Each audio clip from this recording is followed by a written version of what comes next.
Hi అండి, welcome to my channel is beauty. This is Srilekha here. So నేను ఈరోజు బిసిబెల్లే bath రెసిపీని చేస్తున్నాను. సో మీరు కూడా మీ ఇంట్లో తప్పకుండా రెసిపీని ట్రై చేయండి.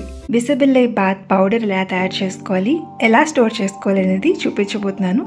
సో వీడియోని ఎండ్ వరకు ఫాలో అవ్వండి. And also please to like, share and subscribe. అలాగని సబ్స్క్రైబ్ బటన్ పక్కనున్న బెల్ ఐకాన్ని క్లిక్ చేసుకోండి. అప్పుడే నేనేం వీడియో పెట్టినా మీకు అది నోటిఫికేషన్లో వస్తుంది.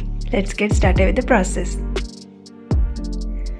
సో ముందుగా అయితే 1 FYI ఏంటి అంటే, మనం ఇక్కడ తీసుకునే ఇంగ్రీడియంట్స్ ప్రతిదీ కూడా మనం ఇండివిజువల్గా రోస్ట్ చేసుకొని ప్లేట్లోకి పెట్టుకోవాలండి. సో ముందుగా అయితే స్టవ్ మీద ప్యాన్ పెట్టుకొని స్టవ్ ఆన్ చేసుకొని అందులో మినప్పప్పు, శనగపప్పు యాడ్ చేసుకొని దూరగా వేయించుకొని ప్లేట్లోకి తీసేసుకోండి. అందులోనే ఇప్పుడు ధనియాలు యాడ్ చేసుకొని ఒక్కసారి దూరగా వేయించుకొని ప్లేట్లోకి తీసేసుకోండి.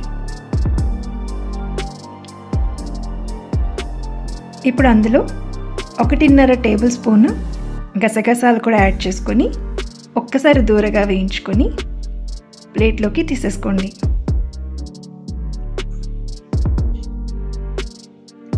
జీలకర్ర, మిరియాలు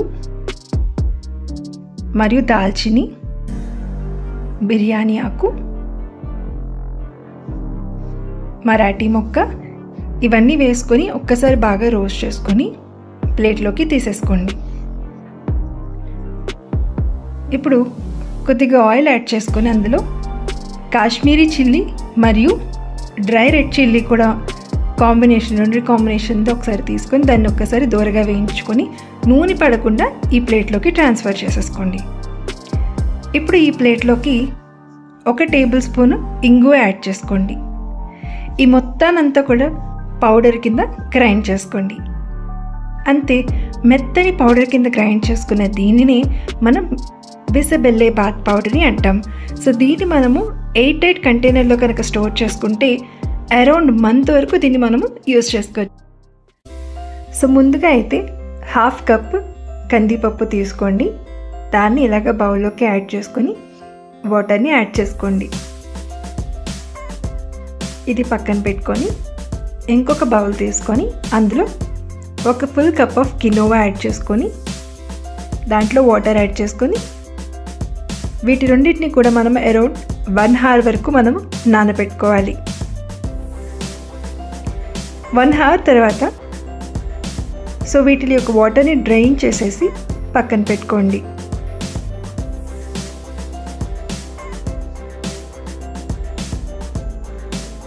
ఇప్పుడు స్టవ్ ఆన్ చేసుకొని ప్రెషర్ కుక్కర్ పెట్టుకొని అందులో నానబెట్టుకున్న క్వినోవా మరియు నానబెట్టుకున్న కందిపప్పుని యాడ్ చేసుకోండి.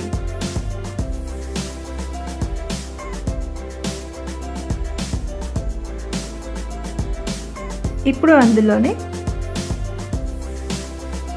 మనం వెజ్జీస్ని యాడ్ చేసుకోవాలి. నేను దాంట్లోకి పీస్, ఫ్రెంచ్ బీన్స్ యాడ్ చేసుకుంటున్నా. అలాగే 1 full cup of carrot, 2 cups of potato add చేసుకుంటున్నా. అందులో 1/2 టీ స్పూన్ పసుపు యాడ్ చేసుకొని ఇప్పుడు ఏదైతే మెజరింగ్ జార్తో మనము కందిపప్పు, కినోవా తీసుకున్నామో అదే మెజరింగ్ జార్తో 6 కప్స్ ఆఫ్ వాటర్ యాడ్ చేసుకోవాలి. సో నేను వీడియోలో కౌంట్ కూడా కిందన మెన్షన్ చేస్తున్నాను.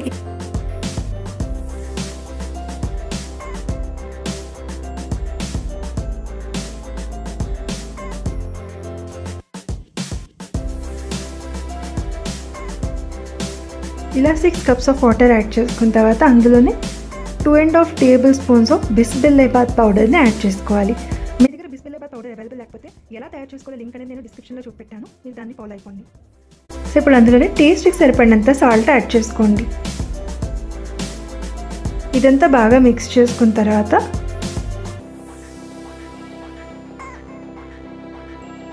మనము కుక్కర్ మూతని ఫిట్ చేసుకోవాలి.